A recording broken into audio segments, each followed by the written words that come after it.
Did you guys know that this year marked the 20th anniversary of The Lion King? Oh, you did know that. Oh, well, that's cool. You know, hakuna matata and so forth. Lucky for me, there's a bunch more cool stuff about The Lion King that I've got for you today. Here are 9 things that you didn't know about The Lion King. Probably.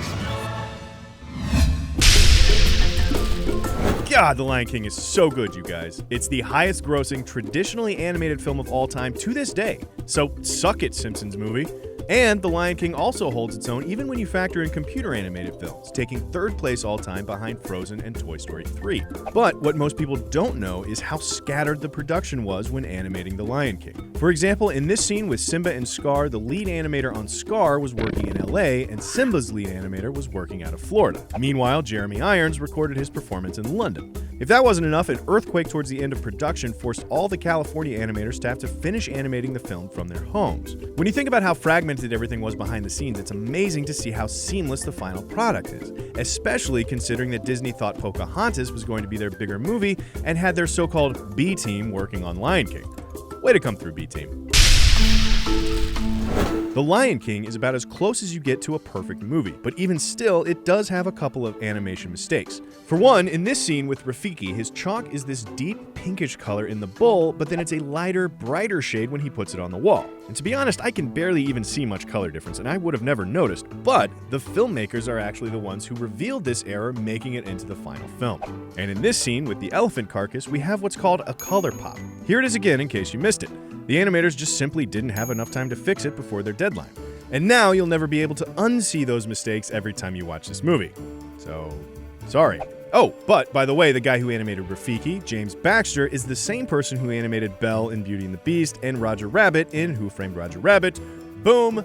Made it up to you with a bonus thing you didn't know. Let's talk about Mufasa for a second. Check out his badass roar in this scene where he rescues Simba and Nala from the hyenas. Most people don't know that the growl we hear there is actually not a lion at all. It's a combination of a grizzly bear, a tiger, and an F-16 flyby. Which makes sense because everyone knows hyenas are terrified of flying.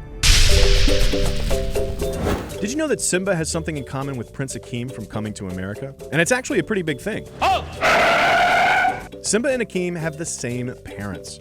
James Earl Jones, who voices Mufasa in The Lion King, also plays Eddie Murphy's dad in Coming to America. And Sarabi, Simba's mom, was voiced by the late Madge Sinclair, who you can see here as Queen Eleone, Akeem's mom. Yeah, back in the 80s and 90s, if you needed someone to play some African royalty for you, you couldn't go wrong with James Earl Jones and Madge Sinclair. And Jonathan Taylor Thomas and Matthew Broderick, I guess? Let's move on. Family films have to be extra careful about making sure they don't even come close to showing anything too graphic. So, most people don't know that showing meat, which they did in this scene with Scar, was actually controversial. They had to make the animal flesh less pink than it originally was, and gray it down. Kind of like a striped version of one of those old school cartoon hams.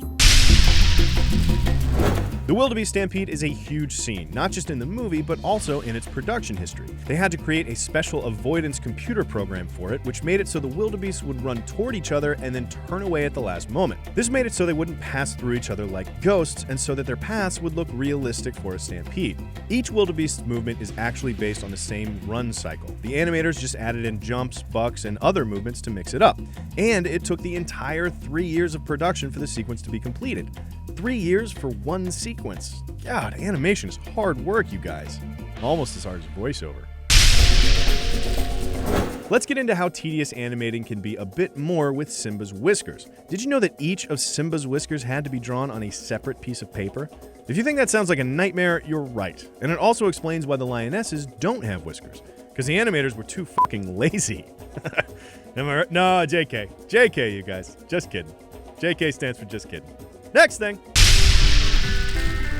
You remember this scene? Yeah, you do. But you probably didn't know that originally they had the characters and background changing at the same time for the whole Simba grows up montage. They changed it because with that technique, you couldn't really pick up on the transitions and grasp that we were witnessing the passage of time. Instead, we see the background dissolve second after the characters do, which definitely works better. I assume. Because I'll never see the original version. And neither will you. Moving on.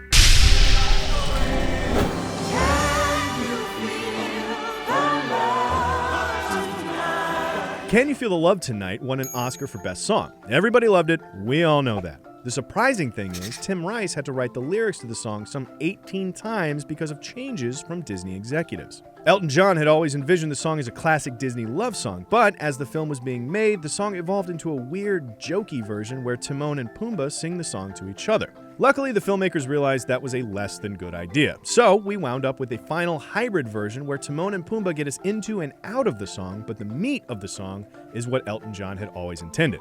And that features Tim Rice's first set of lyrics, by the way.